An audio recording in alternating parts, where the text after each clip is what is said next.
Amém, irmãos. Boa noite, graça e paz. É um prazer estar aqui. E ainda de pé, vamos abrir as escrituras no registro do profeta Daniel. Livro do profeta Daniel.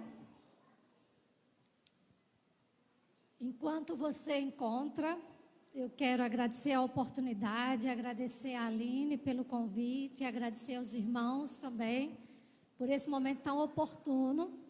E é sempre muito bom estar aqui e poder me colocar como instrumento nas mãos de Deus para o alcance das nossas vidas, né?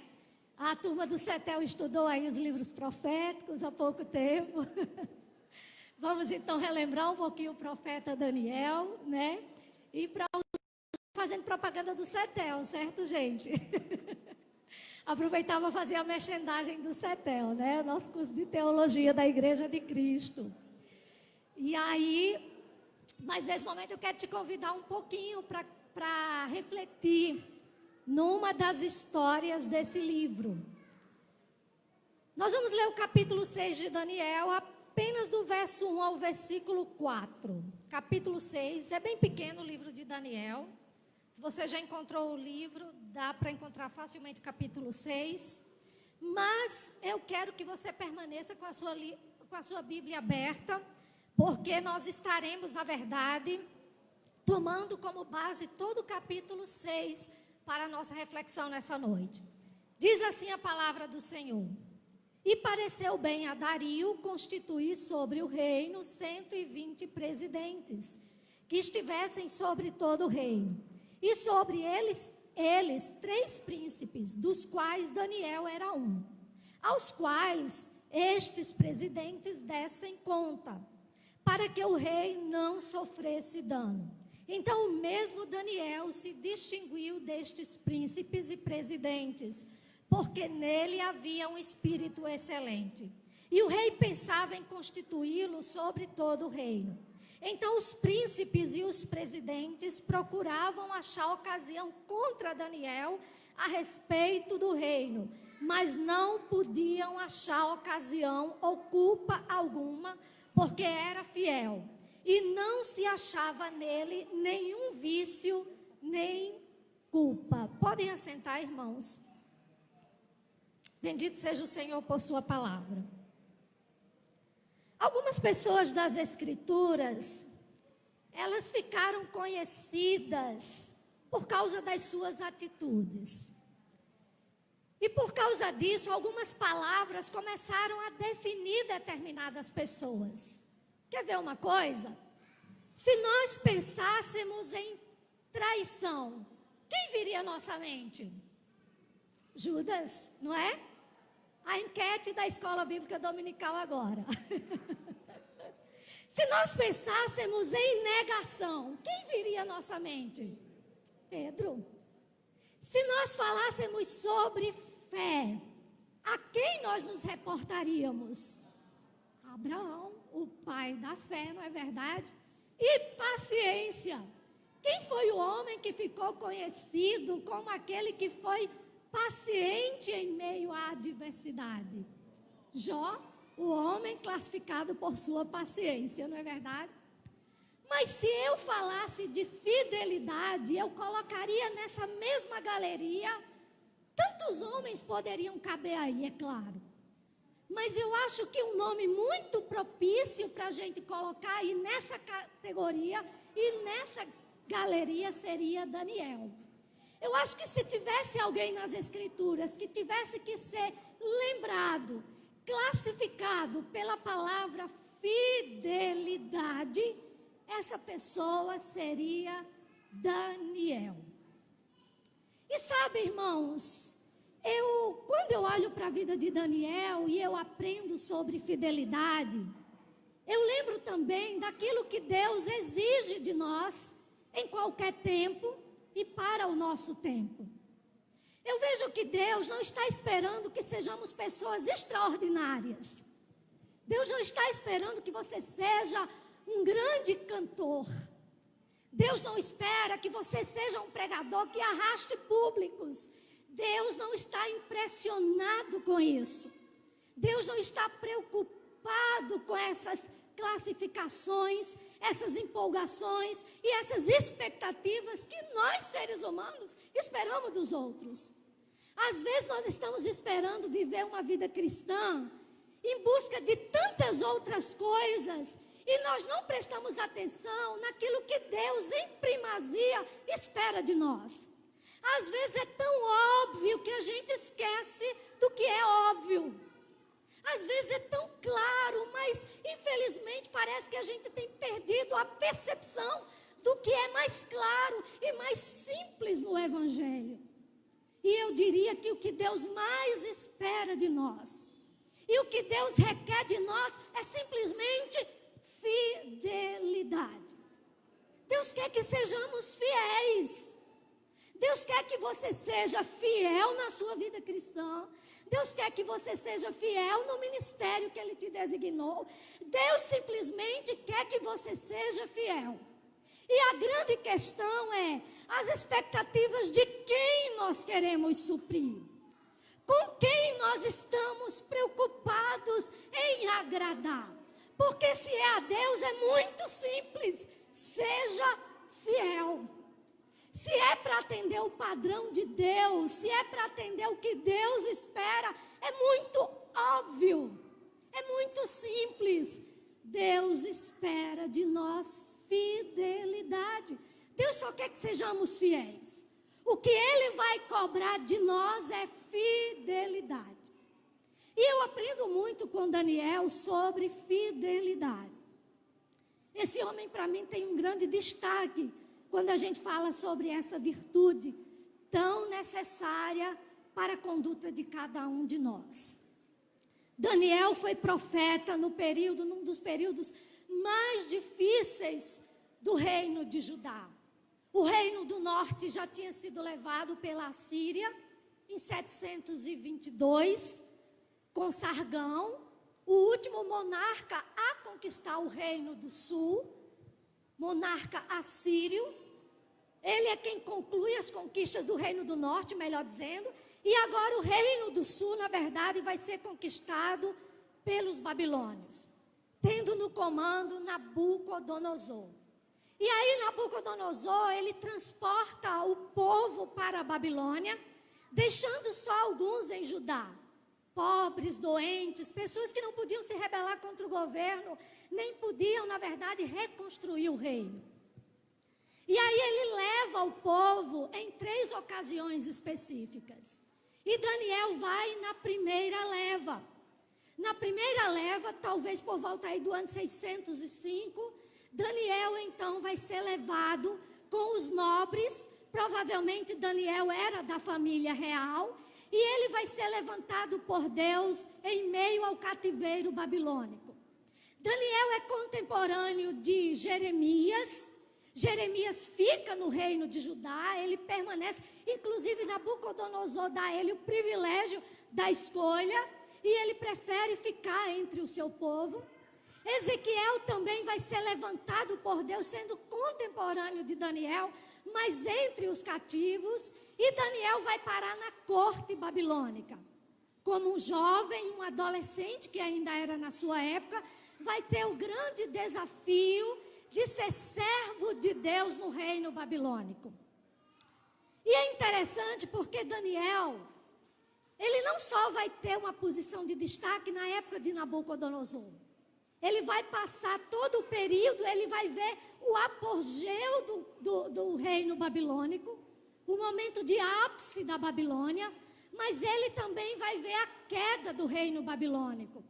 Quando Ciro, na verdade, invade a Babilônia, isso está registrado no capítulo 5, e agora o monarca do reino babilônico é Belsazar, e Daniel então vai ver também a queda desse reino, e vai ver também a elevação do reino medo-persa, que é mais chamado também de reino persa. E aí é interessante que Daniel vai fazer parte das 2 cortes, tanto da corte babilônica, como da corte do reino persa. Isso vai durar um período de 73 anos. Nessa ocasião aqui do capítulo 6, nós temos já o momento do reinado persa. No capítulo 5, nós temos o registro do final do reino babilônico. E agora no capítulo 6, o reinado persa, dominando a Babilônia e dominando, portanto, todos aqueles que estavam cativos, que tinham sido levados por Nabucodonosor e pelos outros monarcas da Babilônia. E aí é interessante, porque você tem um período aqui de Daniel de 73 anos. Agora Daniel já é um idoso, já tinha aí por volta dos seus 80 e poucos anos. Mas um destaque que a gente percebe aqui é que Daniel permanece na corte do reinado persa. E agora Dario, que é governante provavelmente aqui da província da Babilônia, vai reorganizar o reino, dividindo então o seu território em 120 satrapias, que eram na verdade territórios bem organizados. E sobre essas 120 satrapias, ele vai colocar 120 governantes também. E sobre estes, ele vai também delegar a 3 supervisores a função, na verdade, de supervisionar o seu reino, para que o rei não sofresse dano. Provavelmente para que o rei não sofresse dano nos impostos, para que ninguém roubasse os impostos. Eu costumo dizer, para a gente tentar fazer uma espécie de contextualização, que nós temos aqui uma espécie de auditores fiscais do Império Medo-Persa, ali na província da Babilônia. Mas é interessante que Daniel, então, faz parte dos 3 que supervisionavam os 120. Mas Dario tem uma percepção sobre Daniel, sobre o caráter, sobre a vida desse homem, e, portanto, ele pensa em constituí-los sobre todos. E não demora muito para que esses homens coloquem um outro olhar sobre Daniel.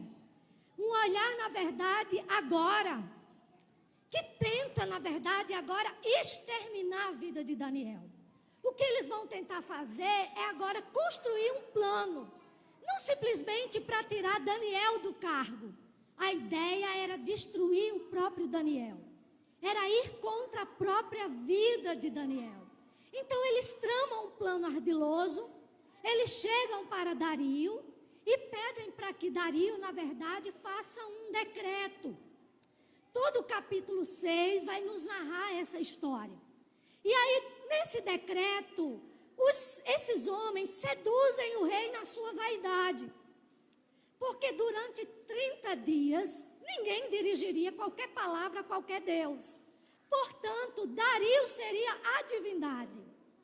E ele, certamente seduzido pela prepotência de achar que seria o Deus durante 30 dias.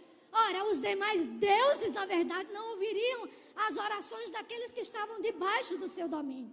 Ele seria a divindade durante 30 dias. E aí é claro que ele vai, na vaidade dele, na presunção, na prepotência dele, resolve assinar o decreto sem medir as consequências daquela atitude, daquela ação. Mas nós bem conhecemos o relato, que Daniel, quando sabe do decreto, ele continua fazendo a mesma coisa. O quê? Sendo fiel. Daniel continua em fidelidade a Deus. E em todo esse capítulo 6, o que nós podemos destacar é um homem que realmente era fiel e permanecia fiel a Deus, mesmo diante, independente de qualquer circunstância.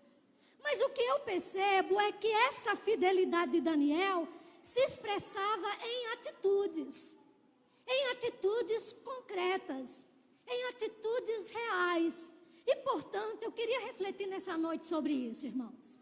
Entender sobre qual é o tipo de fidelidade que Deus espera de nós. E vamos tomar Daniel como nossa referência. Em momento nenhum aqui eu quero esgotar o assunto sobre fidelidade. Haveria muito mais a se falar sobre isso. Mas eu quero tomar pelo menos um prumo, uma referência para que nós nos localizemos nisso. Para que nós averiguemos a nossa própria vida. Como se expressa a verdadeira fidelidade? Que fidelidade é essa que Deus espera de nós? E a partir de Daniel a gente pode ver que a fidelidade se expressa em atitudes reais. E quais são essas atitudes que a gente pode destacar em Daniel? A primeira atitude que eu destaco em Daniel É que a fidelidade se expressa numa atitude reconhecida. Numa atitude que tem a sua própria ação de fidelidade reconhecida. Em momento nenhum eu estou querendo dizer que Daniel quis ser reconhecido. Mas é inevitável que a fidelidade não carregue sobre nós reconhecimento. Daniel, portanto, o que me chama a atenção aqui é que eles vão, em primeiro lugar, eles vão procurar alguma coisa na vida de Daniel. Eles vão vasculhar a vida de Daniel para ver algum ponto de infidelidade. E eles chegam à constatação, e nós podemos ver isso nas palavras do versículo 4, que não havia nada na vida de Daniel que fosse corruptível. Daniel era fiel. Eles não encontraram. Daniel já estava aqui com 80 e talvez 83 anos de idade. E eles não encontraram nada nos arquivos da vida de Daniel que fosse algo contra Daniel. Daniel era fiel. E essa constatação não vem por parte de quem é amigo de Daniel. Essa constatação vem por parte dos opositores. Quem reconheceu foram os opositores. Eles precisam se deparar com o currículo de Daniel. Daniel era fiel. E essa fidelidade, acima de tudo, era uma fidelidade a Deus. Não havia máculas na vida desse homem. Não havia, na verdade, corrupção, culpabilidade no caráter desse homem. E os seus inimigos precisam se deparar com essa realidade que para eles era terrível. Mas você sabe o que me chama a atenção também? É que eles vão tramar uma armadilha para Daniel, considerando a fidelidade de Daniel. Eles vão tramar essa armadilha de que ninguém poderia orar a qualquer Deus durante 30 dias, só se dirigir a Dario durante 30 dias.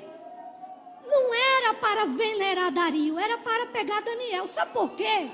Porque eles sabiam que Daniel seria fiel. A armadilha não é para Daniel ser infiel.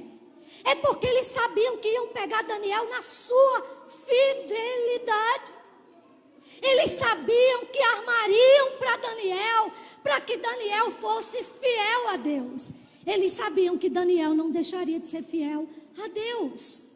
O próprio Dario, lá no versículo 13, quando ele se depara com toda a situação que agora precisa punir Daniel diante do decreto, ele também passa a noite em claro para tentar livrar Daniel. Isso é reconhecimento de fidelidade, porque o próprio Dario poderia reconhecer Daniel como um inimigo do reino.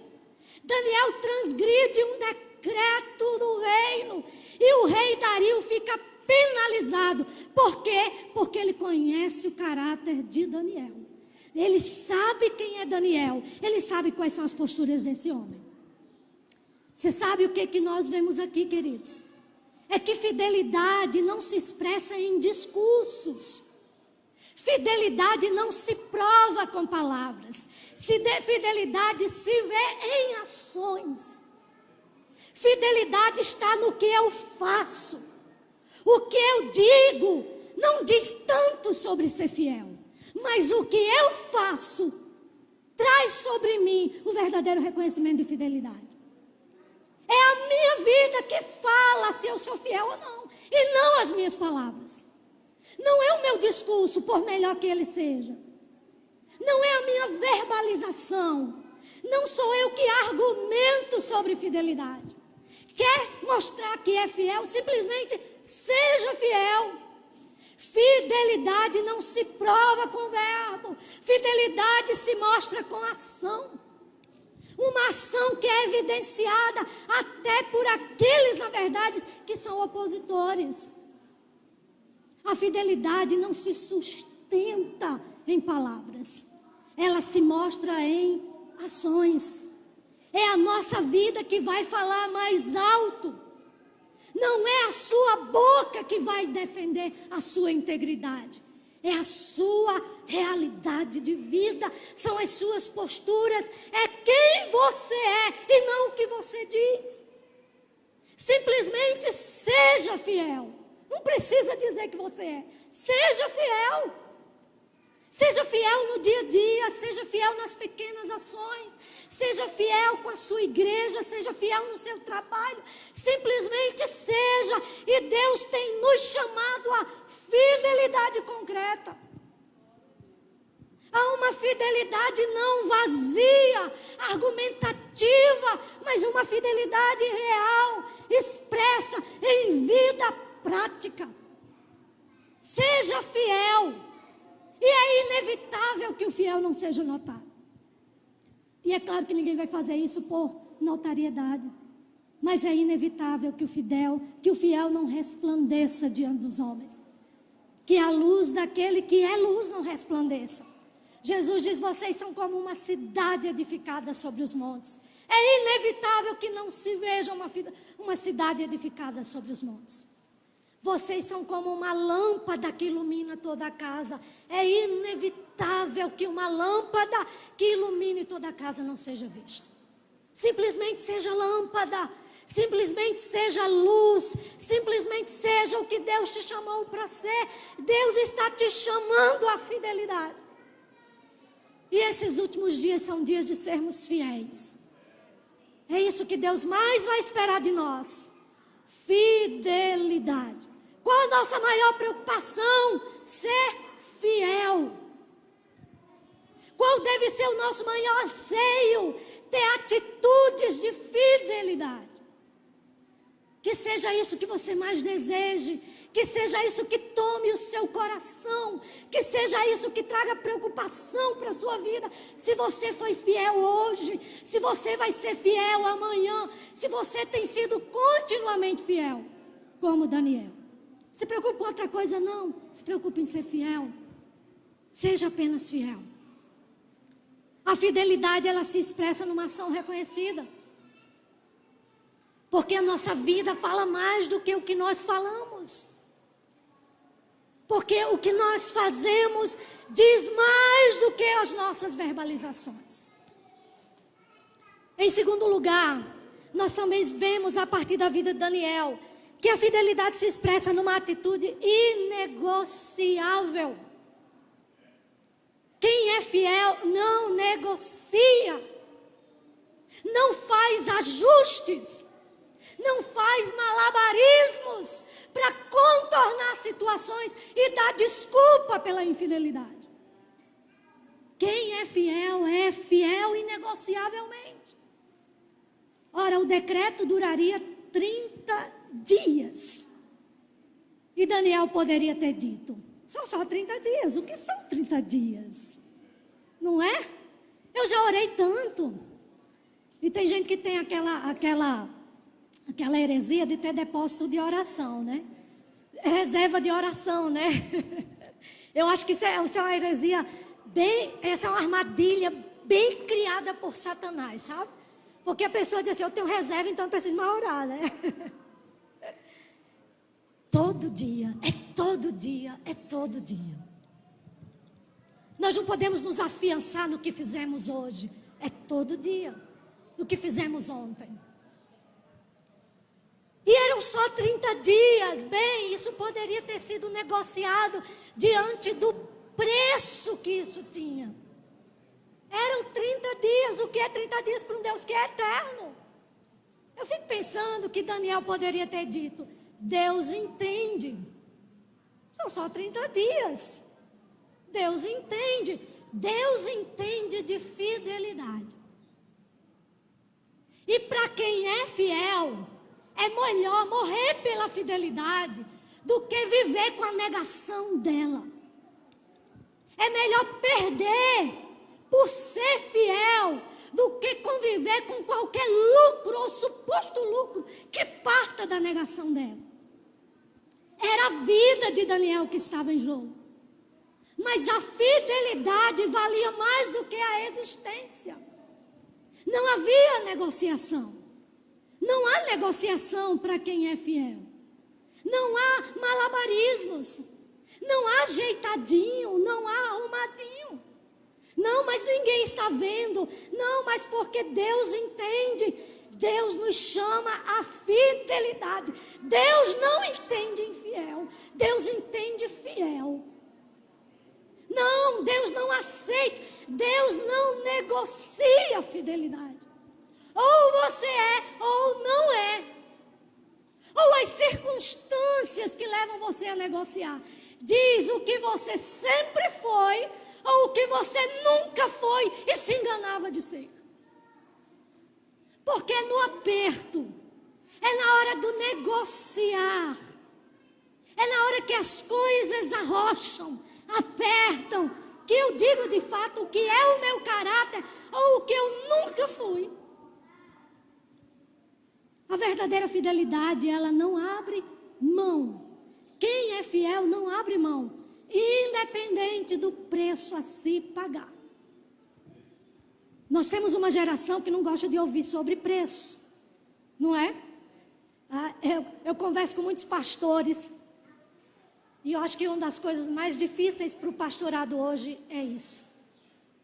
Essa geração sem compromisso, essa geração que não se pode cobrar dela, tem que deixar à vontade. Não se pode cobrar, não se pode pedir nada, não se pode disciplinar, não se pode pregar um sermão duro. Porque é uma geração cheia de mimimi. Você não pode fazer isso porque eu venho para a igreja para me sentir confortável. Não. Deus não nos chama. Deus não nos chama para o conforto. Se alguém te pregou esse evangelho, pregou tudo errado. Deus não nos chama para o conforto. Deus nos chama para viver para Ele. E isso tem o seu preço. Se a vida cristã nunca custou nada para você, fique preocupado com isso. Se você nunca foi cobrado por ser crente, tenha sérias preocupações com a sua conduta cristã. Se você nunca enfrentou perseguição, se você nunca enfrentou momentos de negociar a sua fidelidade, de permanecer fiel e ser rechaçado por isso, se preocupe com a sua vida. Porque se há uma coisa normal na vida cristã, são os preços da conduta que Deus espera de nós. Quem quer vir após mim, negue-se a si mesmo. A mensagem ainda é a mesma, a cobrança ainda é a mesma. A caminhada tem seus custos. E ser fiel tem os seus custos. Deus nunca enganou ninguém. Jesus nunca enganou a ninguém. Há muitos pregadores enganando o povo. Há muito coach. Há muitas mensagens, na verdade, tentando seduzir plateias.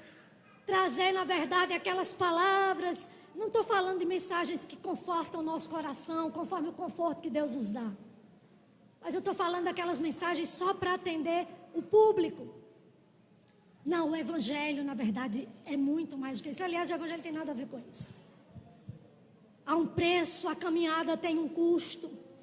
E quando chega o momento do não abrir mão, é onde eu provo se eu sou fiel de fato.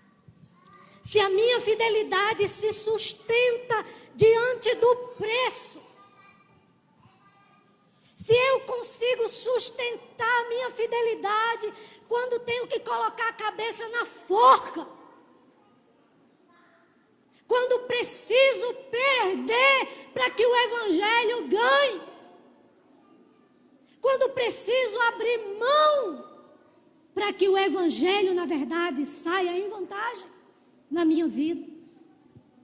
Deus nos chama a viver o preço da fidelidade, o preço de sermos fiéis, de chorarmos para sermos fiéis, de enfrentarmos batalhas, mas porque somos fiéis. Eu olho para a geração dos primeiros cristãos. Eu lembro aqui do testemunho de Policarpo, quando estava diante do procônsul, sendo pressionado a negar a Cristo. E o procônsul disse: eu tenho feras ao meu dispor. E ele disse: pode me jogar as feras. Aí o procônsul disse: você não teme as feras? Eu tenho fogo, tenho uma fogueira ali esperando. Ele diz, você me ameaça com fogo que vai apagar, mas conhece tu o castigo dos ímpios?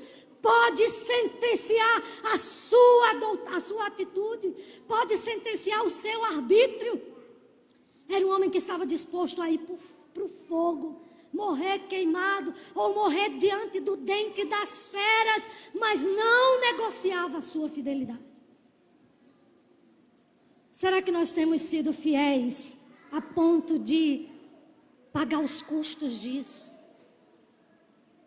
De arcarmos com as implicações disso?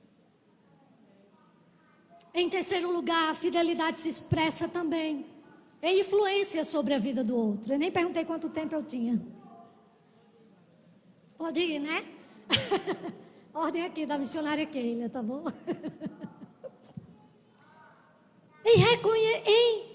A fidelidade, ela se expressa em uma atitude que influencia a vida do outro. É interessante porque a nossa fidelidade, ela naturalmente, ela retumba no outro. Ela produz alguma coisa na vida do outro. Nem que seja incômodo, mas produz. A verdadeira fidelidade, ela tem alguma produção. E aí, quando na verdade Daniel sabe do decreto, Daniel vai orar. Continua orando na sua atitude de frente para Jerusalém, onde ficava o templo. O templo ainda não tinha sido destruído. E nessa ocasião, então, Daniel continua orando. Aliás, é momento já de destruição do templo, porque Ezequiel anuncia essa destruição. O templo já tinha sido destruído, mas Jerusalém ainda era um local que se considerava a habitação de Deus. E nesse momento, então, Daniel continua fazendo as suas orações, sendo fiel a Deus. Mas ele precisava ser penalizado pelo decreto.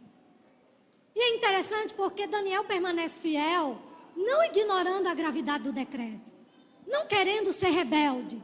Ele simplesmente era fiel e ele vivia o óbvio, ele vivia o que ele tinha que viver. Ele vivia o que a vida dele era. E ele vai então orar. Mas agora, na verdade, às vezes eu olho para esse momento aqui como uma espécie de reality show da antiguidade, né? Estava todo mundo de olho na vida de Daniel. Daniel era o centro das atenções, dos holofotes nesse momento. Era o centro dos holofotes. E aí eles estão lá, como a gente diz aqui, de butuca, esperando o momento de pegar Daniel no flagra. A arapuca estava armada e eles sabiam que pela fidelidade Daniel ia cair. Mas Daniel não está nem preocupado com isso. Ele vai orar. E é claro que eles vão trazer agora o relato para Dario. E trazendo o relato para Dario passa a noite em claro, mas tem que deixar Daniel na cova. E aí, nesse momento, Daniel vai passar a noite na cova dos leões. Quando é pela manhã, Dario passou a noite sem dormir, não quis música, não quis festejo, não quis nada, como era de privilégio que ele tinha na corte. Então, ele dispensou todos os privilégios. Foi uma noite de agonia. Às vezes eu até digo assim, eu acho que naquele momento, na verdade, Dario percebeu a besteira que ele tinha feito. Eu vou perder o meu melhor homem. Eu vou perder o meu melhor homem. Que tolice. E aí, quando é de manhã cedo, Dario vai lá para a cova. E ele diz assim, Daniel, será que o teu Deus, a quem tu continuamente serve, teria te livrado da boca dos leões? E aí Daniel fala lá do fundo da cova, ó rei, vive eternamente. O meu Deus enviou o seu anjo e me livrou da boca dos leões. Glória a Deus por isso. Mas você sabe o que me chama a atenção? Não é só a expressão de Daniel, é a expressão de Dario. Dario vai buscar vida na cova da morte. Dario vai buscar um homem vivo de onde ninguém jamais tinha saído. Sabe por quê? porque ele crê na possibilidade de uma intervenção sobrenatural. Dario não era judeu, ele era monarca do reinado medo-persa, responsável talvez pela província da Babilônia. Portanto, ele não teme ao Deus de Israel, mas ele olha para a vida de Daniel, e a vida de Daniel fez alguma coisa na fé de Dario. A vida de Daniel ecoou na consciência daquele homem, na fé daquele homem. A vida de Daniel fez alguma coisa nas convicções de Dario. E ele vai em busca de vida na cova da morte, porque ele crê na possibilidade sobrenatural da intervenção do Deus de Daniel. Do Deus a quem Daniel continuamente servia. Era a vida de Daniel que tinha provocado alguma coisa em Dario. Era o testemunho de Daniel que tinha sido pedagógico na vida daquele homem. Era a fidelidade de Daniel que tinha ecoado na consciência de Dario. Porque a verdadeira fidelidade, ela resulta em influências. O fiel, naturalmente, ele produz algo na vida do outro. A nossa fidelidade, ela precisa, na verdade, ser tão concreta a ponto de fazer algo naquelas pessoas que convivem conosco. Eu fico me perguntando, como é que as pessoas olham para nós? O que a nossa fidelidade produz? O que o nosso testemunho faz na vida do outro? Será que somos tão fracos, tão falhos, que a nossa vida não fala nem um pouco para a vida do outro? A nossa vida não diz nada, não provoca nada na vida do outro? A verdadeira fidelidade, ela se manifesta em influência. A verdadeira fidelidade, ela tem frutos. E não é só na vida pessoal, é na vida dos outros também. As pessoas precisam olhar para nós e ver fidelidade e serem, no mínimo, constrangidas pelo nosso testemunho. No mínimo, envergonhadas pelo nosso testemunho. Eu lembro do meu professor que uma vez ele falou sobre o irmão da igreja que tinha ido prestar serviço militar. E quando ele chegou na igreja, depois de um ano, ele veio contar o testemunho, porque Deus tinha dado a ele um grande livramento. Porque durante um ano, ninguém soube que ele era crente.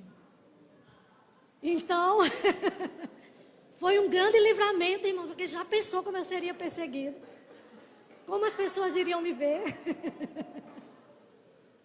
Não queira esse tipo de livramento, não. Queira provocar algo na vida do outro. Simplesmente seja fiel e deixe que a sua fidelidade fale algo ao outro. Diga algo, produza algo. Fale acima de qualquer coisa na vida do outro. E por último, a gente pode destacar que a verdadeira fidelidade se expressa numa atitude que glorifica a Deus. Você sabe qual é o fim primário e último da fidelidade?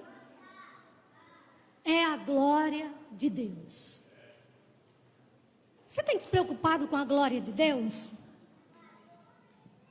Se Deus é glorificado através da sua vida, das suas ações, se Deus é exaltado através da sua realidade vivencial, então Dario mandou tirar Daniel da cova e trouxe aqueles homens e as suas famílias, e é óbvio que isso foi um decreto de Dario. Foi uma deliberação, melhor dizendo, de Dario. E é interessante porque agora Dario vai fazer um outro decreto. E uma vez um aluno meu lá de Natal, ele disse assim, sabe por que os leões não devoraram Daniel? Aí eu disse, não sei, por quê? Brincando com ele, né? Me diz aí. Eles, não, é porque o anjo falou assim, olha, não coma Daniel que amanhã tem banquete. Eu disse, olha, acho que faz sentido o seu argumento, nunca tinha visto por esse lado, né? Não vou ensinar isso em livros proféticos. Não anote isso nas avaliações, tá bom? E aí eu disse, faz sentido, é verdade. Então o rei agora, diante daquela ocasião, ele faz um novo decreto. No primeiro decreto, ele, vaidoso, proíbe a oração a qualquer Deus das pessoas que estavam debaixo do seu domínio. Mas agora ele faz um decreto ao único Deus verdadeiro, reconhecendo a superioridade de Deus. E agora todas as nações, todos aqueles que estavam debaixo do seu domínio, deveriam temer e tremer diante do Deus de Daniel.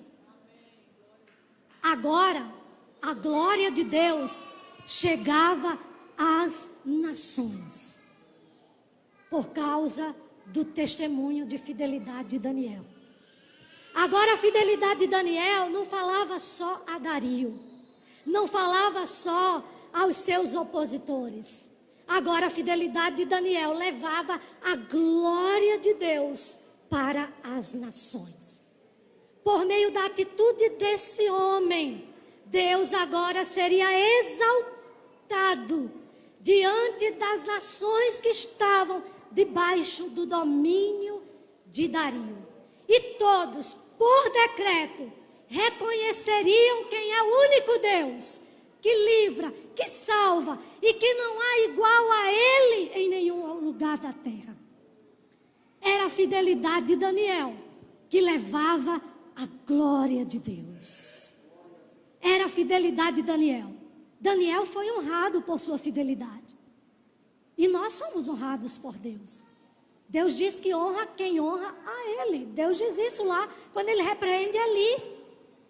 Eu honro quem me honra. Mas acima de tudo, a honra é para Ele. O mais glorioso da fidelidade é quando a gente tem como motivação glorificar a Deus. Levar a glória de Deus aos outros. Através da nossa vida, as pessoas reconhecerem quem é Deus. As pessoas exaltarem a Deus. Jesus diz, assim brilha a vossa luz diante dos homens, para que glorifiquem a Deus que está nos céus. Sabe qual é o maior objetivo da fidelidade? É que Deus seja glorificado. É que Deus seja exaltado. É que a minha vida seja um louvor vivo. Seja um culto todos os dias. Seja uma adoração ao mundo. Adoração não é só o que você pronuncia, é o que você vive no seu dia a dia. Adoração é o que você faz também no seu dia a dia. Deus é exaltado quando você vive para a glória dEle todos os dias. E essa é a principal motivação da fidelidade. E é inevitável, quando somos fiéis, que a nossa vida não exalte a Deus. E essa é uma atitude que Deus espera de nós, em sermos fiéis. Que a nossa vida seja um culto a Ele. Que a nossa vida seja a adoração na ação. Que a nossa vida seja a glorificação no dia a dia. Que as nossas atitudes sejam o louvor que chegue ao incrédulo. Que o mundo olhe para nós e veja a glória de Deus em nós. Não nos preocuparmos em simplesmente dar relatórios, ou como, na verdade, seremos percebidos, embora que sejamos. Mas se somos percebidos exaltando a Deus, glorificando a Deus, se a nossa vida é uma adoração viva a Ele. E quer adorar a Deus em vida, seja fiel. Quer adorar a Deus com as suas atitudes, seja fiel. Quer que Deus seja glorificado, seja fiel. Eu costumo dizer que Daniel teve aqui o que muitos missionários desejam, né? E muitos não conseguem, que a glória de Deus chegue às nações. Essa é a missão da igreja, que a glória de Deus chegue a todos. Para que fomos criados? Para a glória de Deus. Para que existimos? Para a glória de Deus. E nada é mais concreto para glorificar a Deus do que a nossa vida. Então seja fiel numa atitude que seja uma atitude de exaltação e louvor a Deus acima de qualquer coisa. Que o Senhor nos abençoe e que essa seja a chamada que nos incomode, que nos inquiete, que nos traga desconforto no dia a dia, que nos traga ações reais todos os dias. Que Deus nos abençoe em nome de Jesus.